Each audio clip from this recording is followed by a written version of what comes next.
हर हर महादेव दोस्तों। आज मैं आप सभी को अप्सरा साधना के बारे में बताने जा रहा हूँ।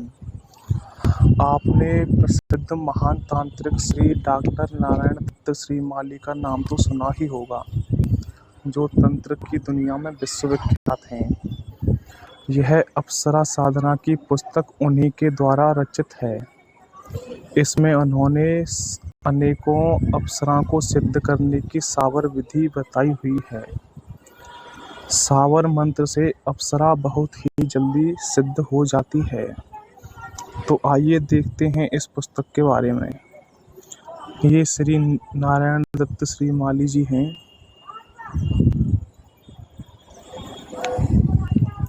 किसी साधक ने अपना अनुभव भेजा है। उर्वशी अप्सरा के साथ 3 दिन। देवताओं का स्वर्ग कानन वन है, तो पृथ्वी का स्वर्ग मानसरोवर। विशाल प्राकृतिक झील जिसका पानी बिल्लोरी शीशे की तरह चमकदार, पारदर्शक और स्वच्छ है, जिसकी तलहटी पर यदि कोई मोती भी पड़ा हो तो ऊपर से साफ साफ दिखाई देता है, जिसके चारों ओर उच्च कोटि के पुष्प विकसित हैं, जैसे हिमालय ने अत्यंत ही मधुरता के साथ अपना श्रृंगार किया हो।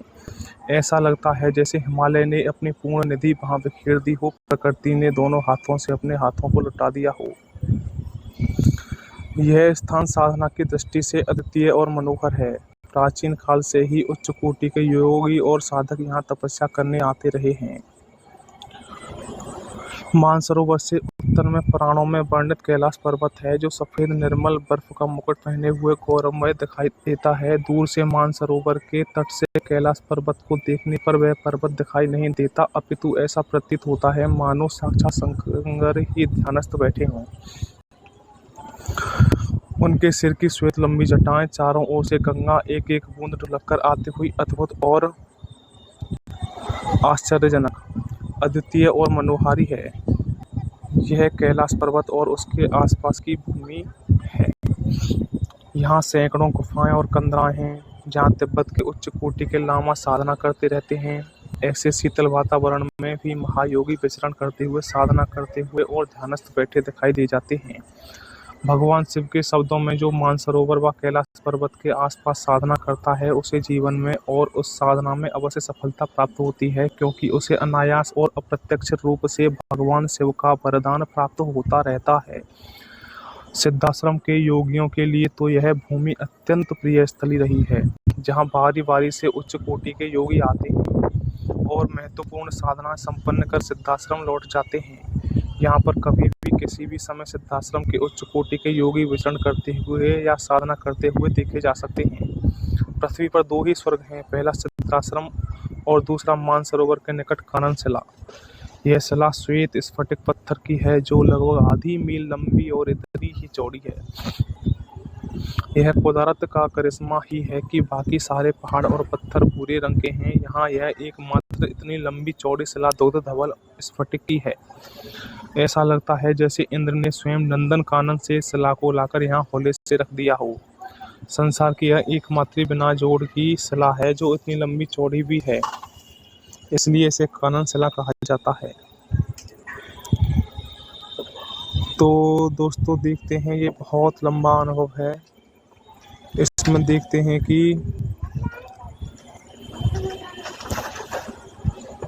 यहाँ से अनुभव चालू होता है। मैं नित्य प्रातःकाल उषा काल में मानसरोवर के तट पर जाकर स्नान करता और वापस आकर कानन शिला पर बैठकर अपनी दैनिक साधना पूजा पाठ संपन्न करता। इसके अतिरिक्त मेरा और कोई कार्य नहीं था। पूज्य गुरुदेव निखिलेश्वरानंद जी की आज्ञा थी कि साधना काल में उनके पास बने रहना है, इसलिए बाकी सारा समय मैं उनके पास बैठा रहता और चकोर की तरह उनके तेजस्वी चेहरे को एकटक ताकता रहता। मुझे वह वातावरण, वह स्थल, वह साधना सब कुछ पवित्र, दिव्य, मनोहारी और अवर्णनीय प्रतीत होता। वास्तव में ही मैं इस अवधि में अपने आप को रोमांचित और धन्य अनुभव कर रहा था। लगभग 26 दिन बीत गए थे, अब तो मात्र 4 दिन ही बाकी थे। आकाश में बादल छाए हुए थे। कुछ ही समय पहले वर्षा होने की वजह से पूरी प्रकृति धुल गई थी। मैं स्नान करके कानन शिला पर आकर बैठा ही था कि तभी छन्न की आवाज आई और मेरी एकाग्रता टूट गई। सामने देखा तो देखता ही रह गया। स्वामी विज्ञानानंद के ठीक सामने लगभग 5-7 फीट की दूरी पर एक अनिंद्य अद्वितीय सुंदरी खड़ी थी। उस निर्जन वन में वह यह सुंदरी कहाँ से और किस तरफ से आई, किस प्रकार से इस शिला पर अचानक दिखाई दी, मैं कुछ भी अनुमान नहीं लगा सका। यदि निश्चल भाव से कहूँ तो मैं उस सुंदरी के रूप और सौंदर्य के सामने स्तंभित सा हो गया था। एक बार तो पूरे शरीर का खून उफनकर शरीर में जोरों से चक्कर लगाने लगा। मैं अपने आप पर नियंत्रण नहीं कर पा रहा था। मैं समझ नहीं पा रहा था कि यह कौन है, कोई अप्सरा या रति है या कोई पिशाच या राक्षस योनि ऐसा छलयुक्त रूप धारण कर उपस्थित हुई है। उस क्षण में कुछ भी सोचने बचाने लायक नहीं रह गया था और मेरी आंखें अपलक एकटक उसके चेहरे पर गड़ी हुई थीं, जो कि मुझसे मात्र 7-8 फीट की दूरी पर खड़ी थी। उसकी सुंदर देह यष्टि के सामने प्राणों में वर्णित सारा सौंदर्य वर्णन व्यर्थ सा प्रतीत हो रहा था। पहली बार मेरा मन अनियंत्रित हुआ। पहली बार मैं अपने आप पर काबू न पा सका। पहली बार मेरे ऊपर कामुकता की हल्की सी परत अनुभव हुई। पहली बार उसे प्राप्त करने, उसके पास बैठने और उससे बातचीत करने की इच्छा जागृत हुई। मैंने अपने आप के ऊपर काबू किया और प्रयत्न कर अपने आप को संयत करने की कोशिश की और उसकी तरफ देखा। मुझे चैतन्यावस्था में अनुभव कर और सामान्य संयत देखकर वह रूप सी हौले से मुस्कुरा दी। उस एक मुस्कुराहट के सामने चारों ओर बिखरी हुई प्रकृति श्रीहीन और फीकी सी लग रही थी। उस एक मुस्कुराहट पर हिमालय तो क्या सारे संसार का वैभव न्यौछावर था। चैतन्य होकर मैंने गहरी और सार्थक निगाहों से उसे देखा। लगभग 20-21 वर्ष की सुंदर स्वस्थ यौवन की आवाज़ें दीप्त तरुणी मेरे सामने खड़ी थी। अंडाकार सुंदर चेहरा यौवन, प्रेम और सौंदर्य से गुलाबी हो रहा था। उस पर गहरी झील सी नीली आंखें अद्वितीय दिखाई दे रही थीं। होंठ ऐसे प्रतीत हो रहे थे मानो दो गुलाबी पंखुड़ियों को एक दूसरे पर रख दिया हो और चिबुक के छोटे से गड्ढे में समस्त संसार का यौवन कूद पड़ने के लिए आतुर था। हंसनी ग्रीवा और उन्नत उभरे हुए वक्ष ऐसे प्रतीत हो रहे थे मानो दो ऋषि खड़े होकर सूर्य को अर्घ्य दे रहे हों। वक्ष स्थल पर कसकर कंचू की बंधी हुई थी और नाभि के नीचे नीलवर्णीय परिधान पहना हुआ अत्यधिक आकर्षक और स्वप्निल अनुभव हो रहा था। हस्ती सुंड की तरह जंघाएं और पायलों में छोटे छोटे घुंघरू बंधे होने की वजह से पैर अत्यधिक आकर्षक और सुंदर लग रहे थे। सिर के बाल लंबे और पीछे जंघाओं को छू रहे थे। यौवन भार से झुका हुआ उसका शरीर ऐसा प्रतीत हो रहा था मानो कामदेव अपनी प्रत्यंचा को टेढ़ी कर पूरे विश्व पर विजय प्राप्त करने के लिए आतुर हो। अनिंद्य सुंदरी के उस रूप, यौवन और मधुरता की त्रिवेणी में स्नान कर मैं अपने आप के ऊपर नियंत्रित नहीं कर पा रहा था। शायद विधाता ने बहुत ही फुर्सत के क्षणों में उसके एक एक अंग को गढ़ा होगा। अत्यधिक घोर वर्ण और उस पर लज्जा का गुलाबी आवरण चढ़ा हुआ ऐसा लग रहा था मानो प्रातःकालीन उषा ने चारों ओर गुलाल बिखेर दी हो। उसकी एक एक मुस्कुराहट पर 100 स्वर्ग और कानन वन न्यौछावर थे। निश्चय ही वह अनन्य और अद्वितीय सुंदरी थी, जिसकी समानता इस पृथ्वी पर ना तो संभव थी और ना है। मैं अभी तक अपलक उस सुंदर शालिनी को देख रहा था। समझ नहीं पा रहा था कि इस नवागंतुका अतिथि की कैसे अभ्यर्थना करूं, क्या कहूं, कैसे कहूं। तभी गुलाबी पंखुड़ियों में हल्का सा कंपन हुआ। उसने अपना परिचय देते हुए कहा, मैं इंद्र साम्राज्य की नृत्यांगना और वसी हूँ। मेरे मन में स्वामी विज्ञानानंद छा गए हैं और मैं इनकी साधना पर मुग्ध हूँ। मैंने इंद्र साम्राज्य छोड़ दिया है क्योंकि मेरे चित्त पर तो विज्ञानानंद की तपस्या और श्रेष्ठता हावी हो गई है। मैं इन्हें वर्ण करने के लिए कटिबद्ध हूँ। योगी और सुंदरी, सुंदरी और योगी, एक आश्चर्य है। इन दोनों का समन्वय कैसे संभव है? और फिर विज्ञानानंद तो उच्च कोटि के साधक हैं। वे इस रूप से उर्वशी का वर्ण करें, यह सर्वथा असंभव प्रतीत हो रहा है। पर इसमें इसका भी क्या दोष? यह तो बेचारी अपने दिल के हाथों मजबूर है। इसके चित्त पर तो विज्ञानानंद का आकर्षण हावी हो गया है, तभी तो उसने इंद्र का साम्राज्य छोड़ा है। तभी तो यह समस्त सुख सुविधाओं, भोग और ऐश्वर्य को छोड़कर इस निर्जन जंगल में अपने प्रणय के सामने आई है। तभी तो यह स्वर्ग को छोड़कर मनुष्य लोक में हमेशा हमेशा के लिए जुड़ जाने के लिए उपस्थित हुई है। और विज्ञानानंद जी से कौन कहे, मेरे लिए तो यह सर्वथा असंभव है। मैं तो ऐसी बातें होठों पर भी नहीं ला सकता। मैंने अब तक उस तरफ अपलक देख रहा था। उसके मुंह से निकले हुए शब्द मेरे अंतर को मथ रहे थे। मेरे सारे शरीर को और अंतर्मन को उसके शब्दों ने आलोड़ित विलोड़ित कर दिया था। सचमुच ऐसा प्रतीत हुआ मानो उसके मुंह से अमृत की फुहार बरस गई हो और उससे मेरा सारा शरीर, तन, मन, प्राण और अंतर पीकर अनिर्वचनीय आनंद से ओतप्रोत हो गया हो। मैंने कहा, आप उर्वशी हैं, अनंत और अद्वितीय सुंदरी चिरयौवनमय अविवाहिता अप्सरा, आपको प्रणय निवेदन करने का अधिकार है, पर मैं आपके संदेश को स्वामी तक नहीं पहुंचा सकता। वे ध्यानस्थ हैं। 4 दिन बाद जब वे चैतन्य होंगे तब आप अपनी बात उनके सामने रख सकती हैं। उसने गहरी और सार्थक निगाहों से मुझे देखा और दूसरे क्षण उसके पैरों में कंपन आरंभ हुआ। उन घुंघरुओं की झंकार से सारा वन प्रांत मुखरित और सुवासित हो उठा। छन छनन की ध्वनि से सारा हिमालय हजार हजार मुंह से बोलने लगा। धीरे धीरे मैंने देखा कि उसके पैरों में गति आ रही है। वह नृत्य की भावभंगिमा के द्वारा शायद स्वामी विज्ञानानंद की समाधि तोड़ने का निश्चय कर चुकी है। मुझे सारे पुराण एक बार की याद हो आए। उर्वशी ने तो विश्वामित्र और पाराशर जैसे ऋषियों की समाधि तोड़ दी थी, और आज यदि नृत्य के माध्यम से स्वामी विज्ञानानंद की एकाग्रता और ध्यान को तोड़ दे तो इसमें आश्चर्य क्या। उर्वशी को अपनी बात कहने का, प्रणय निवेदन करने का अधिकार है, और यदि संभव हुआ तो मैं इसके अधिकार को दिलाने में अवश्य सहायक बनूंगा।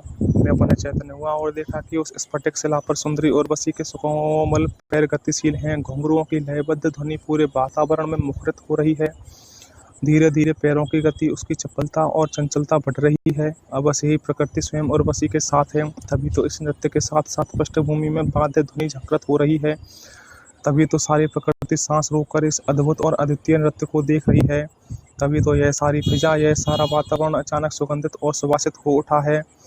पैरों की गति बढ़ गई थी। पता नहीं पड़ रहा था कि कब पैर उठ रहे हैं और कब पैर शिला को छू रहे हैं। एक विशेष लय के साथ उसके दोनों पैर गतिशील थे और घुंघरुओं की छनछनाहट के साथ लयबद्ध नृत्य मुखरित हो रहा था। एक विशेष मुद्रा, विशेष सोलोच, एक विशेष भंगिमा के साथ सारा शरीर नृत्य में गतिशील होना, मुद्रा प्रदर्शन करना और चपलता के साथ नृत्य युक्त होना आश्चर्यजनक था, अद्वितीय था, अवर्णनीय था। एक दिन ढला, कब शांति पता ही नहीं चला। उसके सुंदर गोरे ललाट पर पसीने की बूंदें छू रही थी। श्वेत से कंचुकी भीकर शरीर से चिपक गई थी। नाजुक और गोरे पैर अभी तक लयबद्ध नृत्य हेतु गतिशील थे, परंतु ना उर्वशी रुक रही थी और ना स्वामी विज्ञानानंद चैतन्य हो रहे थे। इतने समय तक नृत्य करने से पत्थर भी अपनी आंखें खोल देता, इंद्र भी विचलित हो जाता, पर विज्ञानानंद अभी भी ध्यानस्थ थे, अभी तक निश्चल अकंपित आसन पर स्थिर थे। धीरे धीरे रात्रि हुई। चंद्रमा ने कुछ समय पहले ही आकाश में आकर उस दृश्य को देखने का असफल प्रयास किया, परंतु अब उर्वशी पूर्ण रूप से थककर छोड़ उसी शिला पर विज्ञानानंद के सामने बैठी हुई थी। उसका चेहरा उदास था, जैसे कि किसी सद्यस्नात गुलाब पर ओस की परत जम गई हो। मन ही मन वह झुंझला रही थी। शायद उसे स्वप्न में भी गुमान नहीं था कि उसका सौंदर्य इस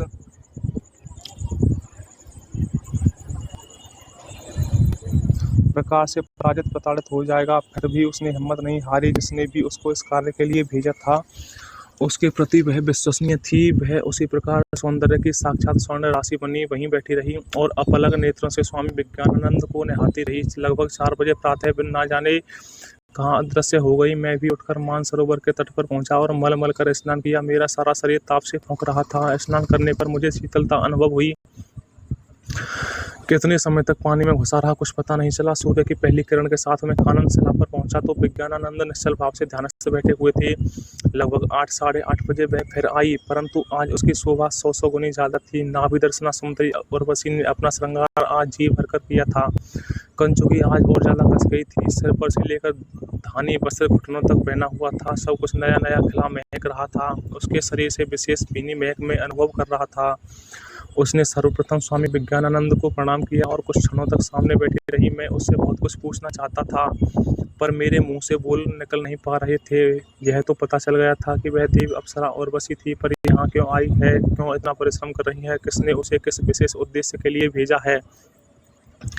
ये सारे प्रश्न उस समय अधूरे रह गए थे जब उसने खड़े होकर एड़ी के टोके से नृत्य का पहला कंपन प्रारंभ किया। आज भी वह उसी प्रकार उसी लय के साथ मूक मुद्रा युक्त नृत्य कर रही थी, परंतु सूर्य ढलने पर मैंने देखा कि विज्ञानानंद आज भी अविचलित अकंपित हंसते थे। एक क्षण के लिए मुझे विचार आया कि कहीं विज्ञानानंद का शरीर शांत तो नहीं हो गया, परंतु उनके होठों से निकलते हुए स्फुट शब्द उनकी जीवंतता का परिचय दे रहे थे। दूसरी रात में कुछ क्षणों के लिए लेटा तो अवश्य, परंतु रात भर मुझे नींद नहीं आई। मैं लेटा हुआ था और उर्वशी विज्ञानानंद के सामने अत्यंत विलासमय रूप में बैठी हुई थी। प्रातःकाल उठकर मैंने स्नान किया, परंतु जितना ही ज्यादा अपने शरीर पर पानी डालता था उतनी ही दाहकता बढ़ती जाती। थका हुआ शिथिल गति से चलकर मैं कानन शिला पर आया। तब तक उर्वशी पुनः आ चुकी थी। रात्रि को कुछ समय के लिए वह कहीं चली गई थी, अवश्य ही अपना श्रृंगार करने और अपने आप को ज़्यादा से ज़्यादा मोहक बनाने के लिए किसी स्थान पर जाती होगी, परंतु आज तो प्रातः 7 बजे से ही शिला पर उपस्थित थी।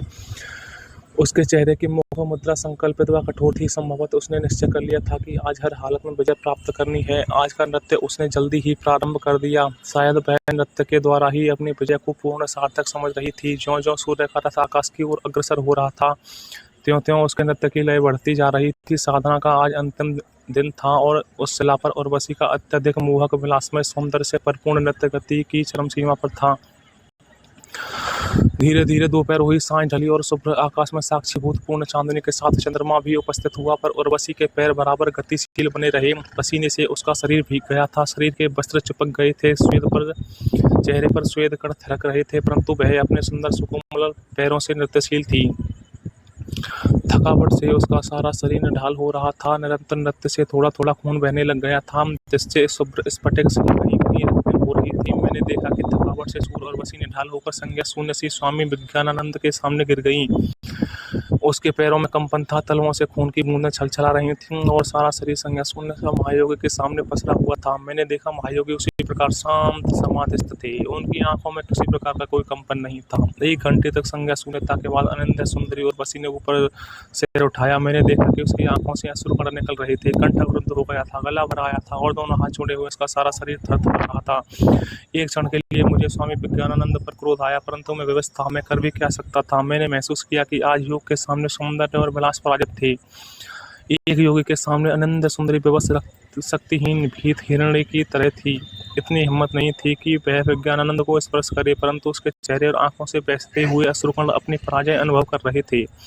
उसके मुंह से अस्फुट शब्द निकले, मैं इंद्र सभा की नृत्यांगना उर्वशी आपके सामने पराजित हूँ। आज पहली बार मैं स्वयं को विवश अनुभव कर रही हूँ।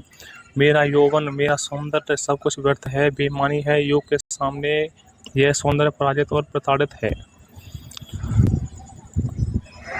ऐसा कहते कहते वह उठ खड़ी हुई।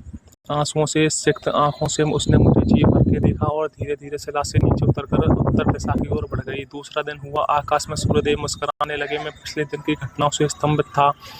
चाहे योगी हो, पर नारी का इस प्रकार से अपमान मेरे लिए असह्य था। मैं गुरु आज्ञा से बंधा हुआ था। पहली बार मैंने योग के महत्व को अनुभव किया। पहली बार साधना के मूल्य और उसकी उच्चता को स्वीकार किया। पहली बार विज्ञानानंद के चरणों में अपने आप को धन्य धन्य अनुभव किया।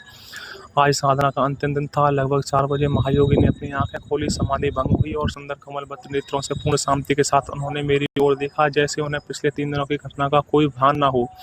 साधना की सफलता उनके चेहरे पर प्रतिबिंबित हो रही थी। उनका मुखमंडल एक अपूर्व आभा और साधना की रश्मियों से दमक रहा था। वे अपने उद्देश्य में पूर्ण रूप से सफल हुए थे और ब्रह्मांड साधना के द्वारा उन्होंने उन रहस्यों को पा लिया था जो अभी तक सर्वथा अज्ञात थे।